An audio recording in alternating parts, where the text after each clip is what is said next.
Connecticut's #1 local news. This is Channel 3 Eyewitness News. Good morning, everyone, and thanks for waking up with us on this Tuesday morning. I'm Nicole Nalepa. It is March 16th, although it feels a lot colder than March 16th. We'll get to that in a second, but let's start you off with our top story. Eyewitness News is your vaccine authority, and some major changes are being made to the state's vaccine rollout plan. As of April 5th, anyone 16 and older will be eligible to sign up for a vaccine appointment. Channel 3 Eyewitness News reporter Aya Galal explains the reason behind this bump up in time. Connecticut is accelerating its vaccine timeline. In less than a month, every adult in Connecticut will be able to schedule a vaccine appointment. Those in the 45 to 54 age group will be eligible 3 days earlier, beginning March 19th. 16 to 44-year-olds have all been grouped together. The younger population will now be eligible to get vaccinated about 1 month earlier than anticipated.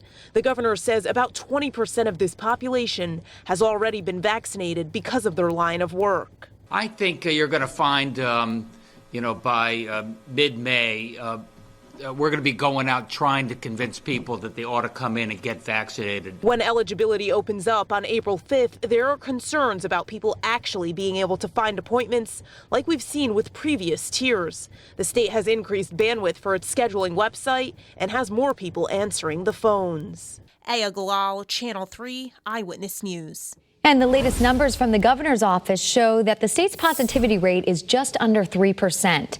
There have also been 23 additional deaths since Friday, now pushing the total of deaths to more than 7,700 here in our state. And more than 400 people are being treated in local hospitals. 26 were added just yesterday.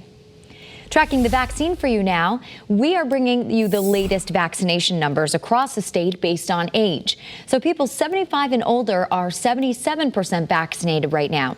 71% of those between 65 and 74 are vaccinated. And the newest group, those who are between 55 and 64, are already 40% vaccinated. UConn women's head coach Gino Auriemma will not be allowed to coach in the first 2 rounds of the NCAA tournament, but that's because he tested positive for COVID-19 on Sunday. And this came just days after he received his second dose of the coronavirus. Now, UConn is one of the teams in the #1 seed for the NCAA tournament, and Gino will be self-isolating at home. The good news is he has no symptoms. And the crazy thing is he has been testing every day during the season and never once had a single positive test up until now. Now, Gino can rejoin the team on March 24th if he's cleared.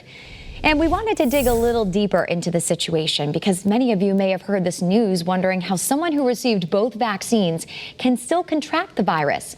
Well, in Gino Auriemma's case, he got his second dose on March 10th, and then he tested positive 4 days later. So he was not considered fully vaccinated, I should say. And keep in mind, there are also other strains of the coronavirus that may be a little more resistant to the vaccine.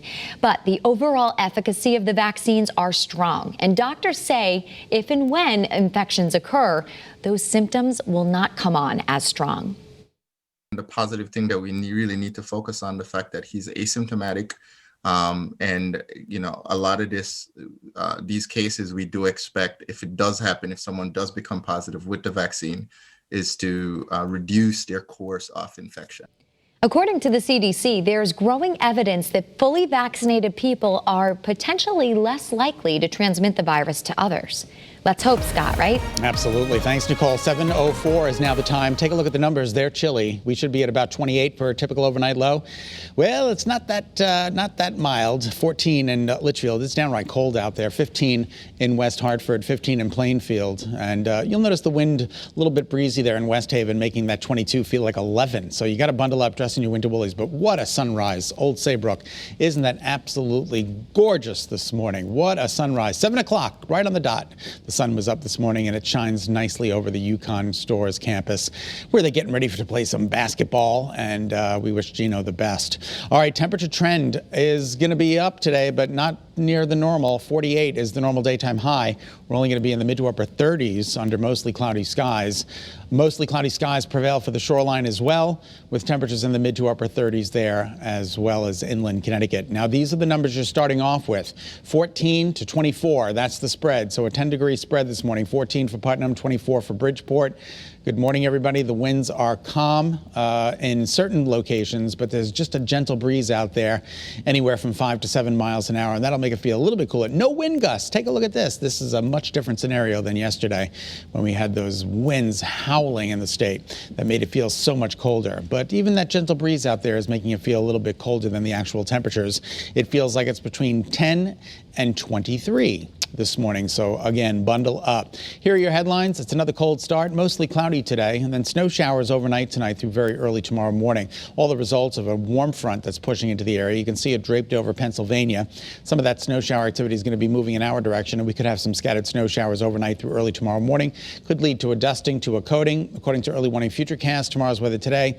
It kind of backed off on the snow overnight tonight through early tomorrow morning, but I'm throwing it out there for a good bet that we might see some scattered snow showers overnight through early tomorrow morning. So then we turn our attention to Thursday's storm. This is Thursday afternoon. We're dealing with rain as the temperatures are in the low to mid 50s. But Friday, very early in the morning, cold air comes pouring in, and we see a transition over to snow. It could snow Friday morning for a period of time before it exits Friday late morning, early afternoon. This is just one model run's estimation of how much snow we could pick up on Friday morning.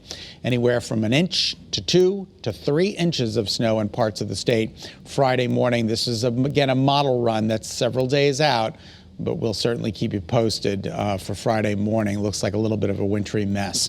Today's daytime highs climb into the mid to upper 30s, 10 degrees shy of the normal. Sun again was up at 7, sets at almost 7. Temperatures today only in the mid to upper 30s. Bundle up. Tomorrow a little bit better, 45 with those morning snow showers. Thursday afternoon rain, changing over to snow Friday morning. Friday afternoon partial clearing, and then the upcoming weekend high pressure rolls in, and we start the moderation train. 48 on Saturday, 54 on Sunday, and then 62 degrees on Monday. That is something worth looking forward to. Looks like a nice spring-like weekend here in the state. All right, 7:07. Nicole, we'll send it back to you. I don't like to wish the days away, but, we could just jump to Monday. Yeah, We'll be fine. Let's just do it. All right, thanks, Scott. The town of South Windsor will be holding a referendum vote today at the high school. They opened the polls at 6 a.m., so they're already in process right now. And this vote is regarding a new athletic complex in Nevers Park. The complex is expected to hold 1,200 fans, but residents are concerned about the lack of plans for the complex, saying they can never find the correct plans when they look online. They're also worried that there are no results of soil sampling, especially since that piece of land was used for farming up until recently. And 2 major tourist attractions in Hartford have plans to reopen after a year-long shutdown from the pandemic. The Mark Twain House and Museum is scheduled to reopen April 10th, and tours of the Harriet Beecher Stowe Center will start on April 8th. New evening hours, online ticketing, and pandemic precautions will, of course, mark the reopenings. And Connecticut Business Day 2021 is today, so they have some special plans across the state in store for today, and it's all about trying to look to help the state recover from this pandemic we're in. The virtual event will include remarks from the governor and how the vaccine rollout impacts economic recovery. A bipartisan group of legislators who signed a rebuilding policy will also be discussing their priorities for driving the state's recovery. And new this morning, West Hartford police were called to a road rage incident involving a gun. This happened last night just after 9. Police say someone fired a gun in the parking lot right near the Trader Joe's on New Britain Avenue. And officers have a suspect in custody this morning. No one was hurt, but police say they are still investigating. And the owner of the former Dock and Dine restaurant at Saybrook Point wants to open a new outdoor dining venue called Smoke on the Water. The Dock and Dine restaurant was a shoreline staple for decades, up until 2 hurricanes destroyed it. And now the owners want to set up portable trailers and picnic tables that overlook the river where it meets the sound. But some neighbors are a bit critical of this idea. This proposal has significant impact on the neighboring residential properties, and the noise and the flood issues are probably paramount. The Old Saybrook Zoning Commission is considering changing an amendment that would allow for outdoor dining in those portable trailers. And another meeting will be held to discuss the amendment change next Monday. Thank you so much for tuning in to Eyewitness News on this Tuesday. What a beautiful sunrise behind us in Old Saybrook, by the way. We will always, of course, be keeping you posted with all the news and weather updates, but you can also get them anytime right on the Channel 3 app. Stay healthy, stay positive. We'll see you back here tomorrow.